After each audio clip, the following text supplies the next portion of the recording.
안녕하십니까, 이정훈입니다. 2020년 5월 17일 오늘 제가 정한 주제는 박근혜와 윤미향과 최순실입니다. 다 아시는 이름 세 사람을 거론했습니다. 그리고 부제로 정한 거는 문재인 대통령을 금배지를 팔아먹은 그러한 정치인으로 남을 것인가 라는 게 부제입니다. 좀 상당히 도발적이네요. 그래도 이 말은 좀 굉장히 하고 싶었습니다. 우선은 제 취재보다가도 우리 동료 기자들의 취재를 설명하는 게, 그리고 동아일보보다는 타 언론을 갖고 하는 게 좀 더 객관성이 있을 것 같아서 몇 가지 인용을 하겠습니다. 조선일보 보도입니다. 정의연의 전신인 정대협이 2012년 다 아시는 거죠. 현대중공업이 지정기부한 10억 원 가운데서 7억 5천만 원으로 경기도 안성에 땅을 사서 땅과 건물을 매입했답니다. 그리고 1억 원을 더 들여서 인테리어를 해가지고 도합 8억 5천만 원을 지출했습니다. 그래서 위안부 할머니들을 위한 쉼터인 평화와 치유가 만나는 집을 만들었습니다. 그 8억 5천을 썼으니까 1억 5천이 남았죠. 그거는 이 현대중공업이 돈을 낸 그 모금회에 반납했다라고 돼 있습니다. 좋습니다. 근데 이 보도에 보니까 이용수 할머니가 윤미향을 비판하는 기자회견을 한 다음 날 정대협은 4억 2천만 원에, 그러니까 8억 5천만 원을 들였죠. 거의 절반도 안 되는 절반이면 4억 2,500만 원인데 500만 원이 적은 4억 2천만 원, 이 사실을 매각하는 계약을 맺었다라고 국토부에 고시가 됐답니다. 바로 전날. 이용수 할머니 회견 바로 전날. 바로 다음 날. 잘못했습니다. 다음 날. 이게 무슨 소린가? 절반도 안 되는 가격으로 팔았네. 계약을 했네. 예. 왜 반값 매각을 했을까 하고 제가 이걸 조금 이 부동산계를 물어보니까요. 요 몇 년 사이, 지금부터 한 10년 전쯤 IMF 끝나고 나서는 굉장히 그 수입이 좋아가지고 너도나도 서울 근교에 양평 같은데 별장 만들고 뭐 펜션 만들고 난리였지 않습니까? 근데 지금 너무 많다 보니까 그 한계 효용이 오히려 하락이 돼가지고 양평 쪽에 가셔갖고 부동산에 가서 여기 나와 있는 별장 사고 싶습니다. 그러면 매물만 한 10,000채 나와 있다 그럽니다. 좀 과장 보일 수도 있지만 굉장히 많습니다. 팔지 못해 난립니다. 펜션도 팔지 못해 난립니다. 네. 별장을 펜션으로 돌리고 펜션도 장사가 안 돼갖고 또 매물로 내놓고 뭐 이런 게 굉장히 많습니다. 이러한 분위기니까 양평보다 훨씬 서울에 멀리 있는 안성에서야 이게 잘 팔릴 리가 없겠죠. 그래서 반값에 내놨다는 거 뭐 그럴 수도 있겠다는 생각이 듭니다. 근데 제가 이 보도를 보면서 특이했던 것은 그 이용수 할머니의 기자회견이 있었다는 거는 지난 보도를 보게 되니까 5월 7일이에요. 5월 7일 날 기자회견을 했는데 4월 23일 날 정의연이 이 쉼터를 매각했다니까 이상하지 않습니까? 그래서 조금 이상하다고 찾아봤습니다. 찾아보니까 중앙일보가 상당히 정확한 보도를 해줬네요. 중앙일보를 보니까 자기들 또 확인을 해보니까 5월 7일 날 기자회견을 하기 전인 4월 22일 날 이 이용수 할머니가 대구 중구에 있는 희움 일본군 위안부 역사관에서 시민사회계와 언론사 인사 소수만 참여한 가운데 기자회견을 했다라는 것이 확인됐고요. 확인했다 그랬고요. 그때 이용수 할머니가 기자회견하는 동영상을 중앙일보가 입수했다라고 보도했습니다. 네. 그러니까 맞네요. 4월 22일 날 이용수 할머니는 대구에서 기자회견을 했고 바로 그 다음 날 정의연은 이 쉼터를 4억 2천만 원, 절반도 안 되는 가격에 계약했다라고 공시한 게 맞네요. 네. 그래서 4월 22일 날 그 동영상을 중앙일보가 갖고 있으니까 그걸 분석해서 쭉 정리한 기사를 보니까 3월 말에 이 윤미향 씨가 전화를 걸어왔답니다. 이용수 할머니한테. 이때쯤 아마 비례대표로 확정이 되는 시기겠죠. 4월 15일 총선이고 선거기간이 2주였으니까 이때쯤 아마 확정이 됐을 겁니다. 비례대표 7번이었죠. 굉장히 앞선 1번하고 3번은 1, 3번은 정해져 있는 거고 그 다음에 5번, 7번이 센 자리인데 7번을 받았죠. 거의 당선되는 자리죠. 그래서 비례 공천을 받았다라고 윤미향 씨가 전화해 왔을 때 이 할머니는 뭐라 그랬냐 그러면 위안부 문제를 해결해 놓고 갔으면 하는데, 즉 국회에 갔으면 하는데 거기 가서 뭘 하든 나는 상관이 없는데 이걸 해결하겠다고, 위안부 문제를 해결했다고 30년을 같이 당신하고 나하고 일해왔는데 이건 안 하고 그냥 국회로 가면 어떻게 되느냐, 해결해야지, 해결해 놓고 가라 이랬답니다. 그런 얘기를 했다라고 밝혔고요. 그러면서 윤미향 씨에게 나를 끝끝내 속이는가, 내가 더 이상은 속지 않겠다라고 말했답니다. 이거는 참 말하려면 내가 우라통이 터져. 이걸 내가 참니라고 이렇게 했답니다. 네. 네? 윤미향 씨가 30년 동안 이 위안부 문제를 해결한다고 했다는데 그걸 안 하고 국회로 가버리니까 이게 이럴 수 있느냐, 같이 해결하고 이거 해놓고 가라, 이런 얘기죠. 그래서 내가 좋게 이야기했다, 내가 마지막으로 이야기하는데 내일 아침에 기자 한번 하고 같이 오라, 마지막으로 이야기하는데 이렇게 경고까지 했네요. 좋은 말로, 마지막으로 좋은 말로만 했다, 이런 얘기를 4월 20일 날 했답니다. 했은 게 동영상이 있습니다. 그리고 이는 이제 윤 당선인이 국회 진출을 반대하는 입장을 제3자인 기자 앞에서 밝히겠다라는 의미로 이렇게 내일 아침에 기자하고 같이 오라, 그런 얘기를 했다고 바로 그런 얘기랍니다. 근데 오지 않았고 기자회견 5월 7일 날 다시 할 때까지 윤미향은 연락해 오지 않았다, 이렇게 밝혔습니다. 그리고 윤미향 씨는 지금은 당선인이니까 당선인이다 그러겠죠. 윤미향 당선인은 당선이 되고 난 뒤에 이 건에 대해서 뭐라고 해명을 했는가 하면, 비리 후보가 됐다는 소식을 전했을 때 이영수 할머니가 열심히 해라 잘됐다라고 했다라고, 열심히 해라 잘됐다 이랬다고 말했습니다. 두 사람 얘기가 확실히 다르네요. 누가 거짓말을 하고 있죠? 누가 거짓말을 하고 있죠? 네.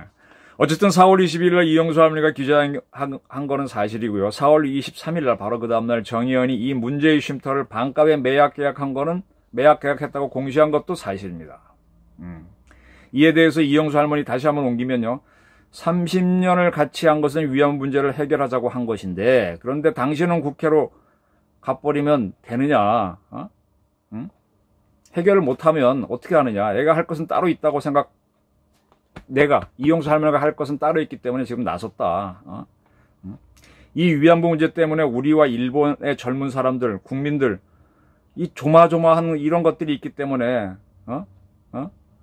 내가 이런 거 툭 털면 우리나라가 좀 힘있게 안 살겠나, 한일 서로 간에 친하게 지낼 수 있지 않겠나, 이런 얘기를 했습니다. 이 할머니 하신 얘기 중에 이 수요 집회에 소녀상 갖다 놓고 하니까 학생들이 와서 이렇게 돈도 내놓고 하지 않습니까? 그 돈 다 어떻게 썼니? 이렇게 묻는 거잖아요. 그 학생들한테 뭘 가르친 거니 도대체? 그리고 너 국회로 왜 가니? 그렇게 미움을 가르쳐서 그게 뭔 애들한테 무슨 교육이 되니? 이런 얘기도 되는 거죠. 네. 그런데 할머니가 5월 7일 날 대구에서 기자회견 한 건 많이 크게 보도됐을 때, 그때 윤미향 씨는 SNS에다가 내가 아니고요, 제 친구가요 라고 하는 전화를 30년 전에 받은 적이 있었다라고 SNS에 썼습니다. 이게 무슨 뜻입니까? 또 중앙일보가 열심히 취재를 했습니다. 이 상당히 재미있는 기사가 났는데, 이 쉼터 매각했다 그랬지 않습니까? 계약했다 그랬습니다. 그거와 관련된 부동산 하시는 분을 만나가지고 제목이 이겁니다. 윤미향에게 뒤통수 맞았다. 1년 연락한 나 몰래 쉼터 팔았다니 황당하다. 이런 제목을 달았네요. 무슨 얘기인가 읽어봤습니다. 경기도 안성에서 공인중개사 하는 A씨인데요. 19년 6월쯤 윤미향이라는 사람이 정대협 대표라고 하면서 이 쉼터를 팔아달라는 전화가 처음 왔답니다. 그리고 윤미향 씨가, 그땐 본인이 직접 밝혔대요, 윤미향 씨가. 그리고 쉼터라고 밝혔답니다. 그리고 수십 차례 통화를 하면서 이걸 팔기 위해 노력했는데, 그 팔기 위한 증거로서 이번에 내놓은 게 네이버 부동산 등 포털에다가 4억 5천만 원에 이걸 내놨다. 이미 그때 반값이 약간 넘는, 반값은 4억 2,500만 원인데 4억 5천만 원에 내놨다. 있네요, 자료가. 네. 그래서 그때 이제 윤미향 씨는 이 쉼터는 할머니들이 워낙 고령이고 올 일이 없으니 팔겠다. 네. 19년 6월 무슨 왜 이랬을까요? 네. 그리고 그때 윤미향 씨는 워크숍 장소로 쓰고 있다. 들어가 보면 알겠지만 실제 그렇게 펜션처럼 지어진 곳이다. 펜션처럼 지어진 곳이다. 주변 시선을 고려해서 4억 5천만 원에 팔아달라, 이렇게 얘기했는데, 그렇게 지냈는데 그걸 계약을 해버렸다니까 좀 황당하다, 이런 얘기입니다. 예. 국토부 공시가 떴으니까 그런 보도가 있었어요. 그리고 매수인이 누군지 지금 확인이 안 된다. 누굴까요, 매수인이? 거의 전속계약 수준으로 나를 통해서만 팔 수 있는 집이라고 해놓고 그럴 수 있는지 뒤통수를 맞은 격이다, 이런 얘기를 했고요. 그 윤미향 씨는 아무리 전화를 해도 안 받고, 그 펜션 같은 쉼터를 관리한 윤 당선인 아버지와 연락은 닿았는데 그 아버지와 다른 공인중개업자와 계약해 팔았다고 하는데, 그렇답니다. 그래서 자기가 누가 중개했는지 다 이렇게 알아보니까 어떤 중개업소도 안 나와서 도대체 누구냐 이렇게 거꾸로 묻고 있네요. 이분이. 그리고 물어봐도 확인도 안 해주고. 네. 이거 좀 신의를 배반한 거 아니냐 이렇게 주장했습니다. 그리고 이렇게 문제가 커지니까 이 돈을 준 거는 현대중공업이지만 이 모금을 한 건 사회복지공동모금회 측인데, 거기서는 정대협의 요청을 받아 기부자 등과 검토하는, 기부자는 현대중공업이죠. 16년 11월에 매각 처리가 하기로 확정했었다. 그건 맞자. 그런데 금액에 대해서는 우리와 전혀 협의하지 않고 매매 계약이 체결됐다. 당황스럽다. 이렇게 얘기했다고 중앙일보는 보도했습니다. 그리고 더 취재를 했는데, 그 동네 쉼터 주변에 있는 주민들은 뭐 이건 여러 번 보도된 거죠. 할머니들을 봤다고 한 주민들은 찾기 어려웠다. 젊은 사람들이 왔다 갔다 했다. 워크숍 장소로 쓰는 것 같았다. 두세 달에 한 번씩 차 여러 대가 왔다. 한번 놀러 왔구나 싶었고, 아이들 또 왔다. 10대 명이 와서 있다가 가고 그랬다. 가족 단위로 왔다.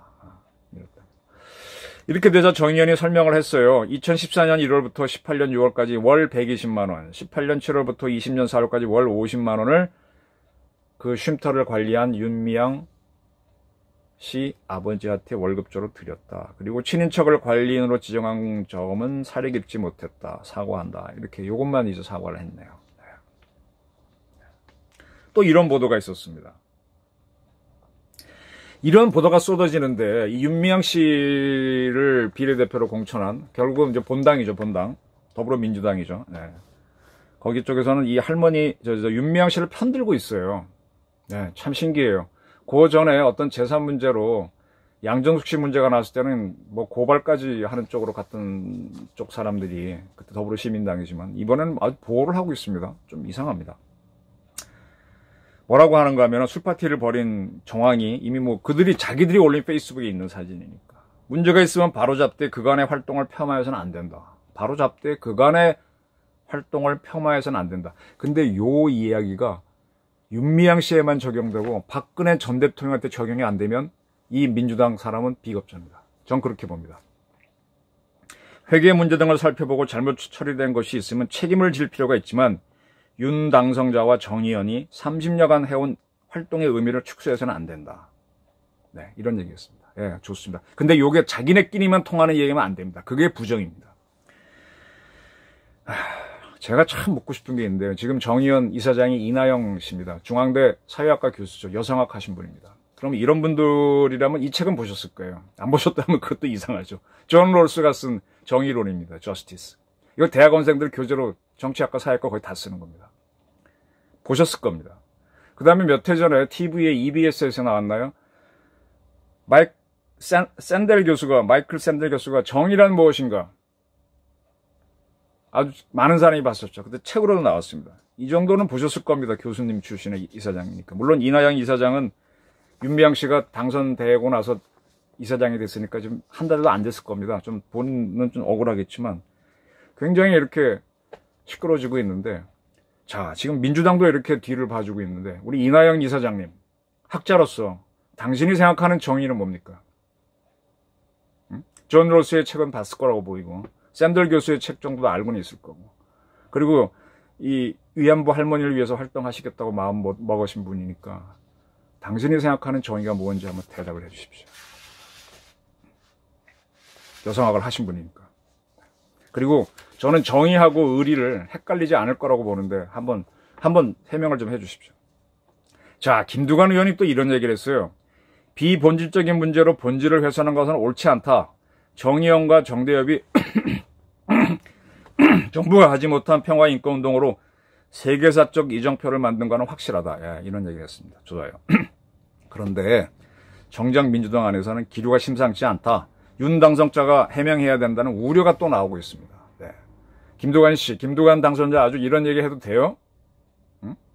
이걸 보면서 저는 미통당이 참 바보 같다고 보는데, 홍준표 이번 당선자가 김두관 씨랑 붙겠다 그럴 때 왜 그걸 그렇게 못하게 하고 공천을 안 줘갖고 이렇게 꼬입니까? 이 김두관이라는 사람이 이 말이 옳은지는 독자가 판단하시다. 저는 이런 말은요, 부정이라고 봅니다. 이건 자기네끼리 할 때 의리를 따질 때 하는 양아치들이, 깡패들이 어깨에 오르는 양아치들이야 의리 있어 할 때 하는 이야기지. 공명정대함을 따지는 정치인들이 이렇게 얘기하는 건 이건 양아치 수준이죠. 근데 이러한 사람과 붙겠다고 하는 홍준표를 왜 공천을 안 해줬습니까? 누구죠? 그때 공천위원장 옥스퍼드 나왔다는 분 갑자기 생각이 안 나네. 이러니까 4.15 총선에서 지는 겁니다. 미통당에. 이 사람들은요, 자기들이 집권 야당인 줄 알았어요. 제가 그래서 이게 이 선거에서 반드시 필패한다라고 봤고, 개헌 저지선이나 만들 수 있겠냐는 거를 유튜브를 통해서 뭐 몇 주 전에 하고 했던 그런 거였습니다. 자, 지금 동영상이 나오는지 모르겠는데 이걸 좀 봐주십시오. 박근혜 대통령을 탄핵시킬 때 있었던 유튜브 중에 하나입니다. 촛불시위 때죠. 김재동 씨가 나오네요. 그리고 부산 아지매라고 그때 소개된 분인데 일명 속고 아지매라고 해서 꽤 유명해졌던 분입니다. 내가 박근혜 지지했는데 박근혜한테 속고 최순실에 속고해서 속았다. 아, 그때 뭐 최순실이가 뭐 했다가 막 나오니까 국민들이 그렇게 박근혜 좋아했던 사람들도 다 속았다 그랬잖아요. 이 아주머니가 얼마나 한임했으면 이런 얘기를 했겠습니까? 질문 드릴게요. 우리 윤미향 씨하고 정의연은 국민 속이고 있는 거 아니에요? 정의라는 이름을 이용해서 정의 기억용대? 그 당신이 생각하는 정의가 뭔지 답변을 하라니까. 박근혜와 최순실에 대했던 정의하고 윤미향과 정의연을 향한 잣대가 정의의 잣대가 다른지 같은지 밝히라니까요. 김두관 당선인. 응? 그게 다르면은 자기네끼리 갈 때 우리는 한편이지 하는 의리지, 의리. 의리도 그런 의리는 옳은 의리가 아니죠. 그때 밝히세요. 자, 제가 질문을 드릴게요. 위안부 할머니 문제를 해결하라고 했던 이가 누굽니까? 이 사건은 윤미향 씨라고 주장하고 싶겠죠. 윤미향 씨가 30년을 떠들어서 뭘 해결했습니까? 주장한 건 맞아요. 그건 저도 인정합니다. 근데 다른 짓도 많이 했지. 쉼터도 만들고 딴 시위도 많이 하고 정치 시위도 하고 본인 자신이 또 정치인이 됐으니 뭐. 자, 이 위안부 문제에 대한 본질을 말씀드리겠습니다. 이거는요, 한일 청구권 협정에서 이게 누락된 사건입니다. 왜 누락됐느냐? 뭐 여러 가지 분석이 가능하겠지만 저는 간단하게 설명하겠습니다. 위안부, 그때는 성에 대해서 굉장히 좀 보수적인 때고, 또 일본과 무슨 뭘 했다 그러면 다 친일파로 몰릴 때입니다. 우리 국군에 과거 일본군에 있다가 오신 분들이 많습니다. 그분들도 어떻게 보면은 일본에 돈을 받을 게 있을지도 몰라요. 마지막 봉급 못 받아댔지. 근데 그거 하는 순간에 친일파를 몰리니까 말 못하고 그냥 갑니다. 그때 징용 가셨던 분들, 그 다음에 정신대 가셨던 분들도 못 나타난 분들이 많았습니다. 네. 어쨌든, 청구권 협정에서 그렇게 일본이 돈 줘야 되는 개인한테 다 주기로 했는데, 그걸 우리가 75년도인가 신고해라고 받았는데, 위안부 할머니들은 한 분도 나타나지 못했습니다. 네. 근데 그걸 신고하라고 한 게 지금 와서 보니까 너무 가혹한 거죠. 여성들한테. 너무 가혹한 거죠. 지금 와서 보니까 뚜렷하네요. 저도 그때는 75년도면 저도 뭐 그때 중학교 때인가? 몰랐습니다. 고등학교 때인가? 중학교 몰랐습니다. 이런 게 있었는지도. 근데 문제는 저는 일본한테 좀 묻고 싶네요. 일본은요, 위안부 존재를 알고 있었습니다. 우리 사회는 아무도 안 나타났었고, 말로만 돌았으니까 공식 기록이 없으니까 그럴 수 있지만, 일본은 달랐습니다. 아까 제가 전 시간에 일본 마이니치 기자인 샌다 가코우 씨, 돌아가신 분이죠. 이분이 종군 위안부, 소리를 낼 수 없는 여자 8만 명의 고발이라는 책을 73년대에 냈다. 처음으로 냈다는 걸 제가 보도를 했습니다. 일본 자료 찾아가지고. 조금 더 뒤져보니까 이 기자의 책이 굉장히 히트를 쳤어요. 일본에서. 이듬해 도에이, 동영이라고 그러죠. 동경 영화사죠. 우리로 얘기하면 우리 제일 큰 영화사가 뭔가요? 그때 일본에서 제일 큰 게 동영입니다.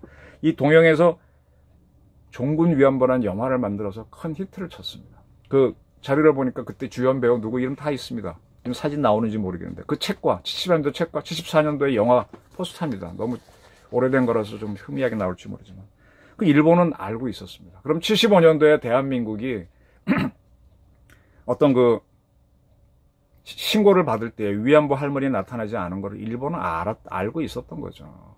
물론 훨씬 더 많은 종군 위안부를 일본에서 동원했기 때문에 조선 사람들에 선 관심이 적었을 수는 있죠. 근데 조선도 동원했다는 걸 알고 있으면서도 침묵한 일본의 지식인들이 있다는 겁니다. 저는 이 문제에 대해서는 샌다 가코 선생이 가만히 계셨는데 또 일본 식자력도 가만히 있었는데 그 책임감을 묻고 싶기도 하고 한편으로는 또 그들도 입장이 있었지 않나 이런 생각을 합니다. 근데 어쨌든 일본은 이렇게 떠들었습니다. 그리고 샌다 가쿠시가 쓴 책들은 이렇게 쭉 있었고요. 네. 이건 지난 시간에 했던 겁니다. 저는 일본 기자, 한국 기자들에 대해서 특히 좌파 단체에서 기레기라고 많이 얘기하는데, 예, 뭐 기레기 같은 게 있겠죠. 또 일본은 아주 우습게 보는 사람이 많은데, 저는 일본 기자 그렇게 우습게 안 봅니다. 다치바나 다카시라는 기자인가요? 다치바나 기자가 72년도에 다나카 총리의 금력과 권력인가라는 기사를 문예춘추에 써서 로키드 스캔들을 딱 밝혀서 로키드로부터 돈 받았다고 해서 그 강력한 다나카 총리를 날라간 게 일본의 기자였거든요. 그 샌다 가쿠오 기자도 일본이 그렇게 두려워하고 부끄러워하는 종군 위안부 책을 썼습니다. 일본 기자들 참 열심히 일합니다. 네. 한국 기자들도 괜찮은 기자 많아요. 당신네들 얘기를 안 들어주고 하니까 기레기라고 그러는 거지. 당신네 기자만 열심히 쓰는 사람이 그게 기레일지도 모릅니다. 제가 요걸 좀 정리를 좀 해드릴게요. 공부를 한 건데. 제2차 대전에서 일본이 졌지 않습니까? 그때 승리한, 일본과 직접 싸운 나라가 누굽니까? 제일 먼저 싸운 건 중국이죠. 중국은 계속 깨져가지고 양자강 남쪽까지 도망가 있었잖아요. 그리고 일본이 확전을 해서 미국을 때리니까 미국이 밀고 들어갔지 않습니까? 그리고 전쟁 끝나기 일주일도 직전에 갑자기 참전한 게 소련이지 않습니까? 세 나라가 일본하고 싸웠다고 봐야 되죠. 영국도 싸웠다고 볼 수 있어요. 왜냐하면 영국군이 버마 전선에서 그 콰이강의 다리 같은 거예요. 그게 영국군하고 이제 일본군이 싸우는 건데 그런 데서 싸웠으니까. 프랑스도 싸웠다고 볼 수 있어요. 왜냐하면 베트남 같은 프랑스령 식민지에서 부닥쳤으니까. 영국은 이제 말레이 반도도 자기네 식민지 내고 영국군이 졌죠. 그 싱가포르 전투에서 항복한 그 유명한 사건. 그 일본의 누군가요? 갑자기 생각이 안 나네. 그 호랑이 장군이 막 항복이냐 뭐냐 항복했다고 하는 영국 스리스타 이야기 나오지 않습니까? 이렇게 이긴 미국, 소련, 영국, 중국은 일본한테 전쟁 배상금을 안 받았습니다. 중요한 거는 미국하고 영국은 샌프란시스코 조약으로 일본과 강화 조약을 맺었지만 소련하고 중국은 일본하고 강화 조약을 안 맺었습니다. 나중에 자유중국이 별도로 일본하고 맺은 적은 있지만 중국은 지금 중공은 안 맺었습니다. 따라서 이 네 나라는 전쟁 배상금을 안 받았고요.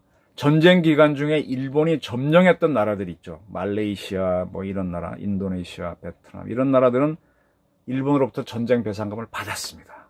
원래 그렇게 하기로 했었습니다. 항복을 했을 때. 한 5억 달러 정도 받았습니다. 그런데 그때 우리 이승만 대통령은 뭐라 그랬는가 하면, 야, 우리도 연합국이다. 그러니까 우리한테 배상금 내놔. 이렇게 주장을 했습니다. 근데 미국은 인정 안 했습니다. 중국도 우리 인정 안 해줬습니다. 광복군을 만들게 해줬습니다.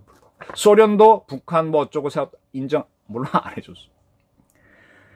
그 결국 샌프란시스코 강화 조약에 한국은 참여하지 못했고요. 한국은 법적으로 연합국 지위를 갖지 못했습니다. 한국은 전쟁 배상금을 한 푼도 못 받았습니다. 에도 불구하고 이승만은 계속 그걸 주장합니다. 외교의 귀신이죠.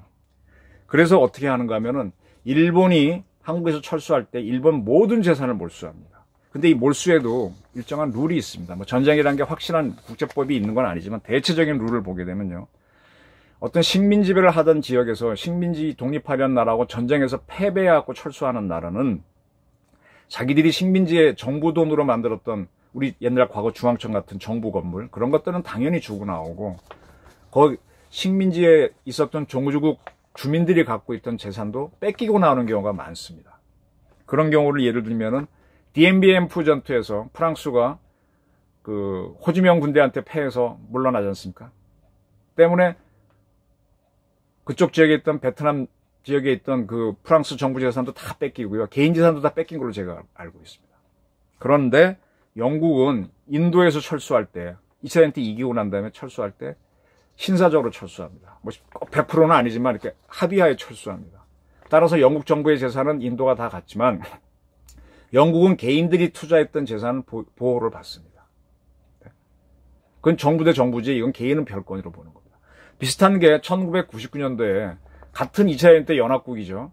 중국으로부터 왔던 식민지인 홍콩에서 영국이 철수할 때 영국 정부의 재산은 중국이 다 귀속시켰습니다. 그러나 영국인들이 갖고 있던 건물이나 이런 것들은 중국이 다 인정합니다. 이게 대체로 이렇게 됩니다. 네.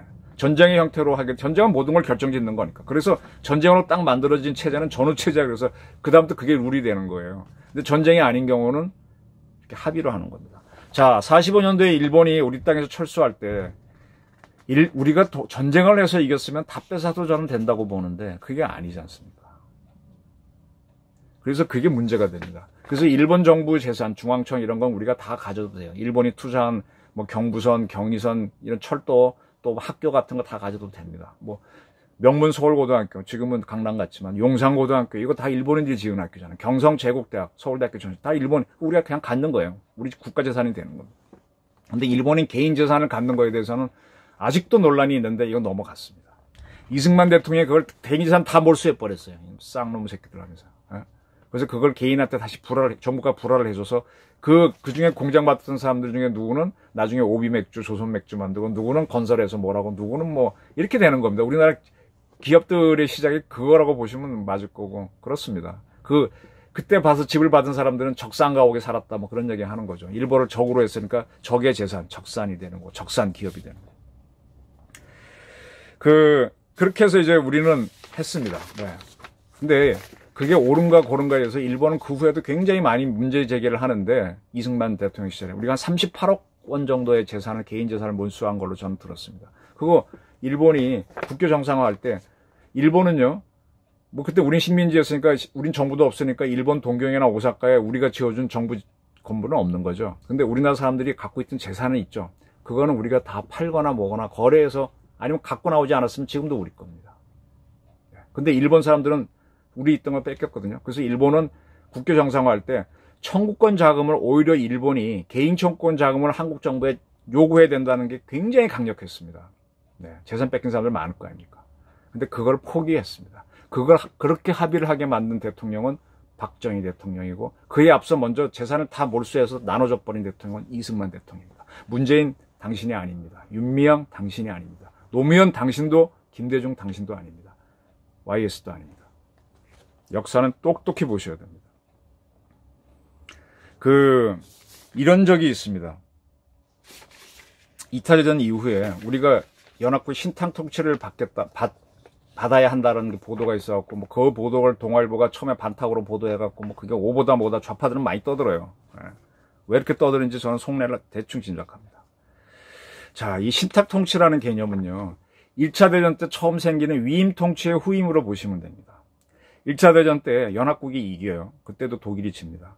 그래서 독일 등 패전국이 갖고 있던 식민지를 연합국이 위임 통치란 걸로 자기네가 갖습니다.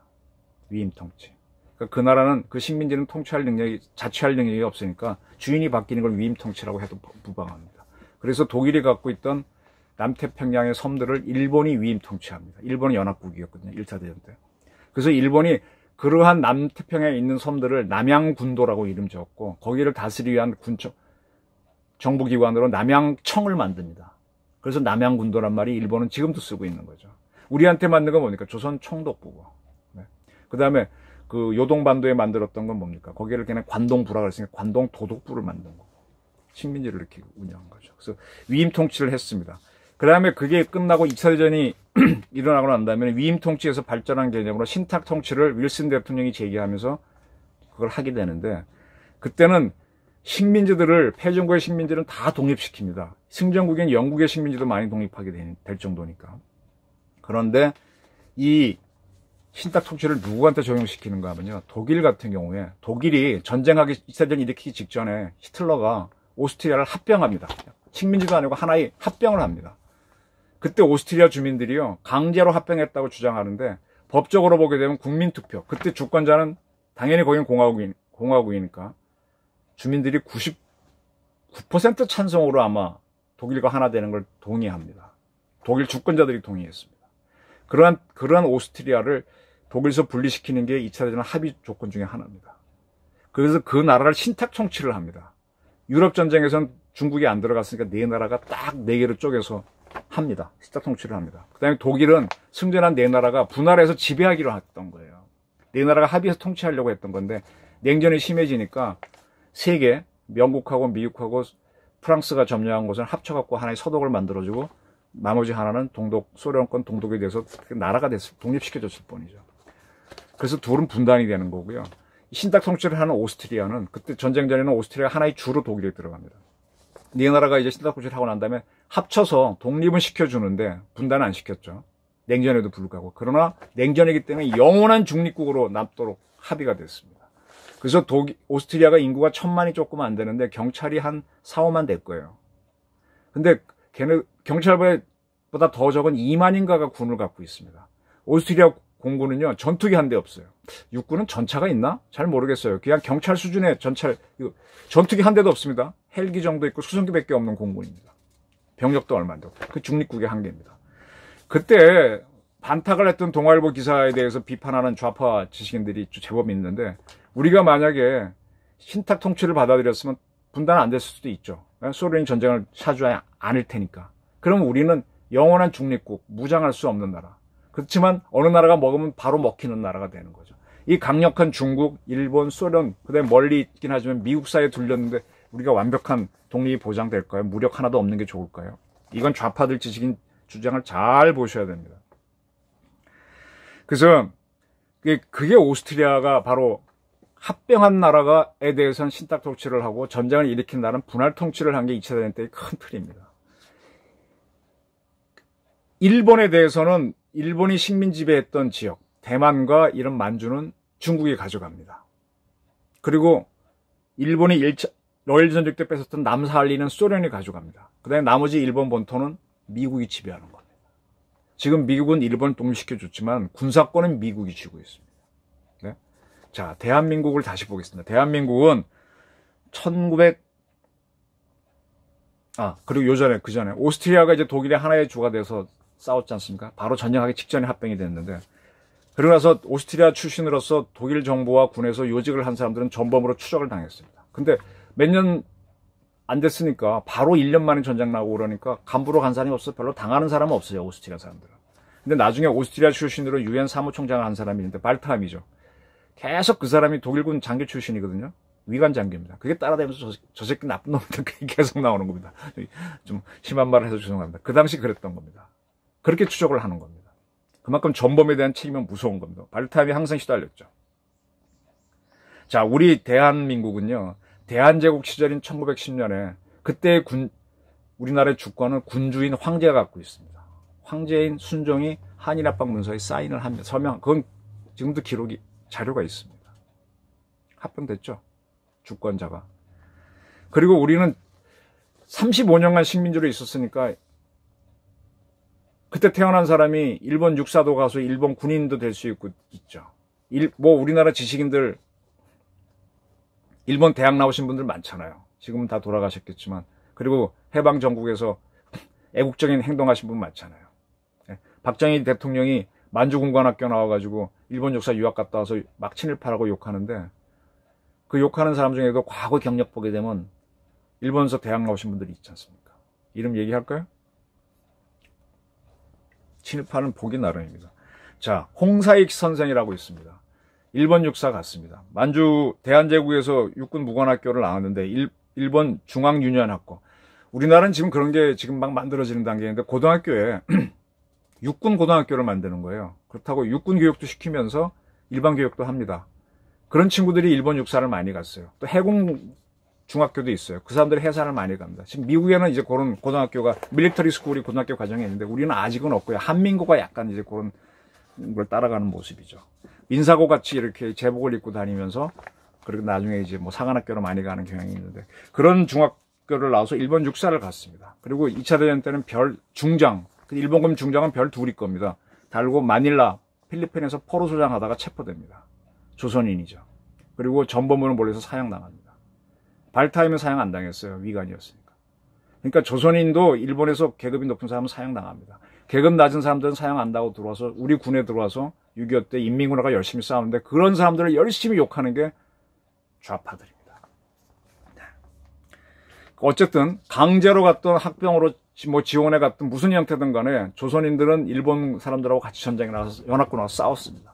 그런 조선을 미국을 비롯한 연합국으로 봐줄 수 있겠느냐? 저는 어렵다고 봅니다.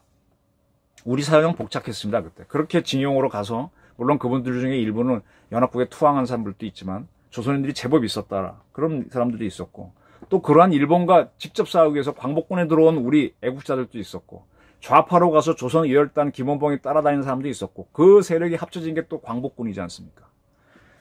근데 그분들은 일본과 싸울 길을 갖지 못했어요. 영원히. 그리고 김일성이는 싸웠다 그러는데 김일성은 2차 대전 때 싸운 게 아닙니다. 2차 대전 나기 전에 이미 소련으로 도망가가지고 항일 영군도 아니고요. 그때는 88 적용여단원으로 있었고 내내 탱자탱자 놀고 있었습니다. 전쟁 참여 안 했습니다. 마지막에 소련군이 일본하고 싸울 때도 들어오지 않았고요. 점령 군정하려고 할 때 그때 들어왔던 겁니다. 누가 그러면 싸웠느냐? 김홍일 씨라고, 김홍일 중국군에서 중장, 우리 군의 소장 별 2개, 우리 군의 별 3개를 해서 오성장군이라고 하는 분인데 그분이 중국군에 들어가서 중국 군인으로서 일본하고 싸웠죠. 김홍일 장군. 그 다음에 여러분 잘 아시는 아리랑의 주인공 김상 같은 사람이 중국 공산군에 들어가서 일본군하고 싸웠다면 싸울 수 있는 거죠. 중국 국적자로는 싸울 수 있어요. 근데 우리는 못 싸웠어요. 그렇기 때문에 우리는 연합국 지위를 갖기 어려웠었죠. 자, 이러한 한국을 연합국들은 오스트리아로 봤을까요? 아니면 다른 지위로 봤을까요? 그래서 근데 영국 주덕으로 해서 우리를 신탁통치하자는 얘기가 나왔습니다. 그걸 결사반대한 게 누굽니까? 김구 선생이 이끌었던 임정, 동아일보, 또 이승만, 김성수 이런 분들이고요. 신탁통치하자고 떠들었기 때문에 누구예요? 여운형의 인공, 인민공화국 좌파들이지 않습니까? 그 세방 전후사를 정확하게 알지 않으니까 계속 헷갈리는 거죠. 그리고 우린 정말 운 좋게 신탁을 모면했습니다. 때문에 신탁을 받았던 오스트리아는 통일이 분단이 안 되고 독일이 분단되는데 우리가 분단이 됐습니다. 6.25 전쟁으로. 그렇지만 이 분단을 당했지만 우리가 미국을 이승만 대통령이 확실하게 동맹으로 끌어들여갖고 우리 방위를 책임지게 하면서 한미동맹을 지금까지 버티면서 외교 문제, 안보 문제를 해결짓고 그 토대에서 박정희 대통령이 경제를 일으켜서 지금까지 우리가 살아온 거 아닙니까? 네? 그 당시 해방공원에서 외교를 할 정도로 영어를 하신 분이 이승만, 조병옥, 윤보선, 영어하는 분이 몇 명 안 되잖아요. 그런데 미국 조야를 통할 수 있는 사람은 이승만밖에 없지 않습니까? 나머지 분들은 공부만 한 거고 이분은 미국 정치인들하고 같이 논 사람이고 이승만의 공헌을 왜 부정합니까? 그 이승만 대통령이 일본 철수했을 때 그 공간에서 일본 재산을 48년에 대통령이 돼갖고 다 몰수하지 않습니까? 응? 응? 그러나 그분도 이 배상금 받는 데를 실패했는데 응? 박정희 대통령이 청구권을 받아들이는 대신에 같은 금액을 받아냈습니다. 그리고 더 중요한 건요. 배상금 받았던 동남아 국가들은 그걸 다 어떻게 삥땅을 해먹었는지 아무것도 흔적이 없어요. 나라 발전에 도움이 안 되는데 박정희 대통령은 어찌됐든 그분도 좀 써먹었겠지. 유용을 했겠지만 포항제철 만들고 경부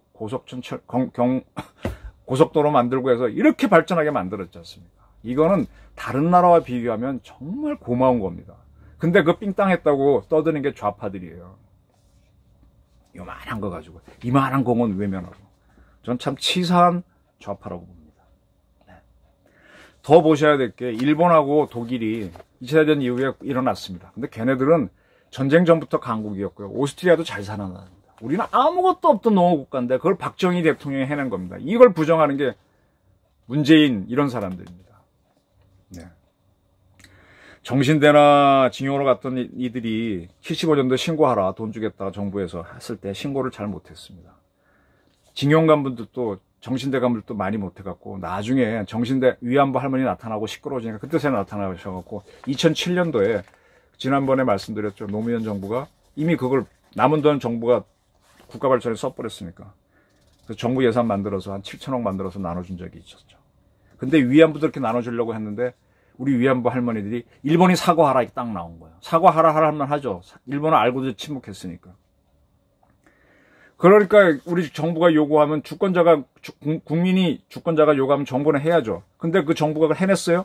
김영삼 정부가 했어요? 김대중 정부가 했어요? 그렇게 친하다고 하는 게 좋다는 게 김대중 정부인데 노무현 정부가 했어요? 결국 우리 정신대 가셨던 분들 우리 국가에서 나눠주는 것만 했지 위안부 문제 풀었어요? 이명박이 했어요? 아무도 못했습니다. 네 대통령. 그걸 해낸 대통령이 박근혜 대통령입니다. 이분이 여성이다 보니까 한 번도 아베를 안 만났습니다. 응? 이걸 해냈습니다. 그때 해낸 것이 이제 아베 일본 총리의 사과를 받는 문제. 그리고 두 번 다시 사과한 거를 뒤집지 말라 그래서 불가역적이다라고 집어넣게 했어요.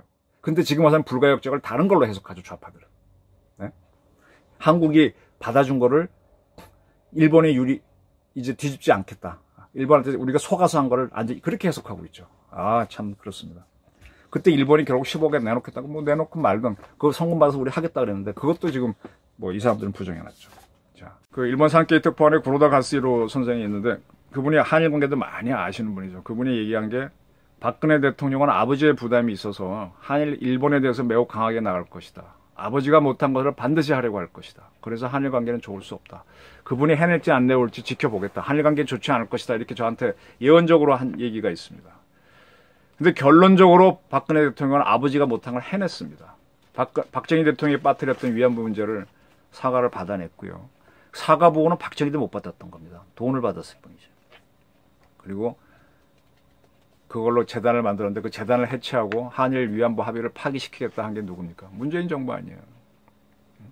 박근혜 대통령이 이걸 하기 위해서 메르켈 총리 등 세계 여성 지도자랑 만날 때마다 이건 아니다, 전쟁 범죄다 이런 얘기 했잖아요. 유럽에 있는 많은 여성 총리들 뭐 숱하게 만나면서. 그 바람에 필리핀, 말레이시아 이런 데서 종군 위안부 했던 여성들이 나타나서 나도 당했다, 나도 당했다니까 막 일본이 세계에서 흉악범이 된 거 아닙니까? 그러니까 미국도 처음에 무심히 보고 있다. 또 미국 정치인들 만나면 박 대통령이 그 얘기하니까 이 여성 국회의원들도 일본 나쁘다고 하니까 그래서 오바마가 일본 너 사과해. 그래서 아베가 사과하게 되는 겁니다. 네. 그런데 그거를 윤미향이 했다고 보고 더불어시민당 7번으로 공천한 게 이번엔 민주당입니다. 이거 앙천대소할 일이 아닌가요? 박근혜 대통령은 감옥에 집어넣고 앙천대소할 일 아닌가요? 그 시절에 정대협은요, 국내에서 시위를 했어요. 소녀상 갖다 놓고 수요일 시위를 굉장히 오래 한 거예요. 공은 인정합니다. 근데 그거 갖고 일본 눈도 깜짝 안 합니다. 정부가 얼마나 센 권력기관인데. 네. 전 세계에서 위안부 나타나게 한 거는 결국은 박 대통령의 힘입니다. 그걸 부정하는 게 민주당 정권입니다. 네. 탄핵으로 몰고 갔습니다. 그러한 윤미향 씨에게, 윤미향 씨가 그때 지금이라도 이분이 해외에 나가서 하는 건 능력의 한계가 있었겠죠. 외교는 조병옥이나 이런 분이 아니라 결국은 이승만이 잘하는 것처럼 윤미향 씨는 이건 못할 수밖에 없죠. 근데 어쨌든 그걸 해낸 거를 부정을 한 게 문재인 아니냐 이거예요. 왜 그때 이 윤미향 대표는 박근혜 대통령을 도와준 게 아니라 계속 헐뜯었잖아요. 헐뜯었잖아요. 잘못됐다, 뭐 했다, 외교부가 나한테 보고를 했다, 안 했다, 15번 찾아갔다는 거 인정하면서도. 네. 그런데 이게 윤미향 씨 말대로 이 기금도 파기하고, 뭐도 파기하고, 지소매도 파기하려고. 근데 결국은 지소매 파기도 못해. 또 일본이 수출 규제한 거 다시 도로 풀어달라고 하는 게 이 정부고. 이런 이 정부가 이상한 거죠. 네.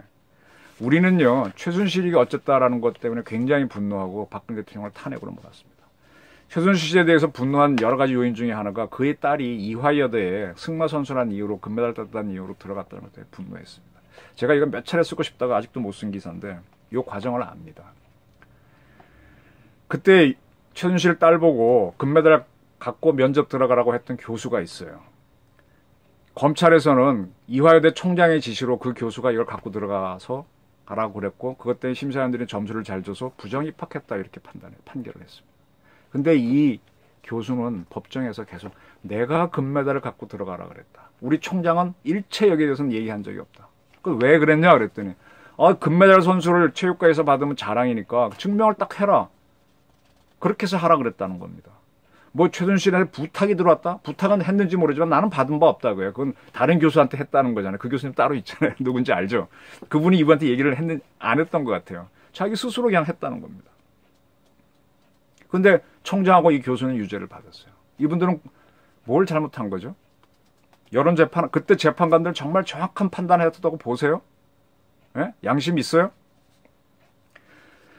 박근혜 대통령 탄핵할 때 이정미 헌법재판소장이 의견 갈렸다 그랬잖아요. 근데 재판관들 모아놓고 이렇게 되면 나중에 또 국민이 식구니까 만장일치로 합시다. 설득을 해서 만장일치로 탄핵을 했다 그랬지 않습니까? 이거 정치적 판단 아닌가요? 왜 이정미 씨 이번에 공수처 만들면 초대 처장으로 얘기 좀 나오다가 좀 들어갔는데 이게 옳은 건가요? 어떻게 정치적으로 합의를 해서 하는 게 재판관들이 그런 건가요? 소식과 사도록 둬야 되는 거 아닌가요? 탄핵 때? 박근혜와 최순실에 분노한 민심은 아까 봤던 속고 아줌마처럼 타올랐습니다. 근데 지금은요, 이런 쉼터건이 나와도 대한민국은 조용합니다. 우리 국민들 왜 이렇게 됐습니까? 재난기금 받으셔서 그런가요? 코로나가 돌아서 그런가요? 하도 코로나 자꾸 겁주니까 나오지도 못해요. 근데 특이하게 전두환 씨에 대해서는 저렇게 망신을 줍니다. 네. 아니 분명히 이희성 씨가 계엄사는 거는 내가 작전 지시를 했다라고 그게 또 맞는 거고 보안사령에 낄 수가 없지 않습니까? 그 5.18하고 뭐해? 그 이후에 대통령이 된 게 문제겠지. 옳고 그런 것도 없고 정의도 없고. 네? 그리고 대한민국 여성계는 왜 이렇게 조용합니까? 우리 여성학 하신 분들이 한둘이 아닐 텐데. 이 여성계 분들은 위안부 문제를 해결한 분을 윤미향 씨로 봅니까? 박근혜 대통령으로 봅니까? 좀 답을 좀 해주십시오. 그러면 여성계의 분들이 전부 다 그런 생각이라면 전부 정의연 편이라는 얘기인가요? 우리 여성계는? 그런가요? 근데 그 정의연 사람들은 왜 사드 배치에 반대하고 촛불 시위를 벌이고 윤미향 씨는 제주기지 건설할 때 반대한다고 쫓아가서 시위를 하나요? 자, 민주당은 정의가 있는 정당입니까? 아니면 의리만 있는 정당입니까? 이런 양아치들처럼 같은 편이니까 무조건 봐줘야 된다고. 정의론과 정의가 무엇인지 한번 민주당 답변할 생각 없나요? 이나영 정의연 이사장님, 정의가 뭔지 한번 설명해 주실 생각이 없나요? 그리고 문재인 대통령은 윤미향 씨에게 금깨잎집 팔아먹은 정치인으로 영원히 남으실 건가요? 한번 답을 좀 해주십시오. 감사합니다.